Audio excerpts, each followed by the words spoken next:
ये कांग्रेस आरजेडी के लोग बिहार में जिस प्रकार के शब्दों का प्रयोग कर रहे हैं, ये अवांछनीय है। ये राजनीति की मर्यादा को पूरी तरह पतन के गर्त पर ले जाने का उनका कृत्य है, अशोभनीय है। इसे ये सब स्वीकार नहीं किया जाना चाहिए, कतई नहीं स्वीकार किया जाना चाहिए। बहनों और भाइयों, हम कुछ दिनों के बाद इसी सितंबर महीने में हम शारदीय नवरात्रि के साथ जुड़ेंगे। जगत जननी मां भगवती मां दुर्गा की पूजा अनुष्ठान के साथ जुड़ेंगे। हम दुर्गा सप्तशती की पूजा करते हैं और दुर्गा सप्तशती में हमें एक बात का उल्लेख बार बार हमें करने को मिलता है कि कुपुत्रो जायेत कुमाता न भवती, यानी कुपुत्र हो सकता है लेकिन मां कभी कुमाता नहीं होती है।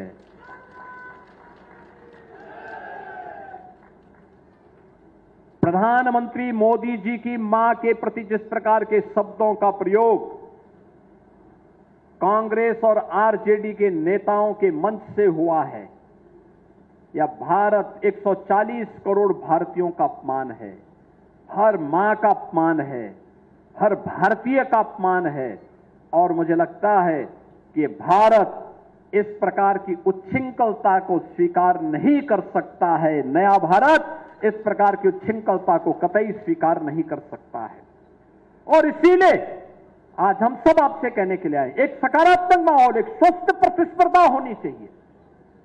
चुनाव में उसी ईवीएम से जब वे चुनाव जीतते थे हम हार को स्वीकार करते थे, लेकिन अगर बीजेपी जीतती है तो ईवीएम दोषी, वोटर सूची दोषी, लेकिन अगर वे जीत जाते हैं तो ये उनका पुरुषार्थ हो जाता है। बहनों और भाइयों, ये कड़वा कड़वा थू और मीठा मीठा गप नहीं चलेगा।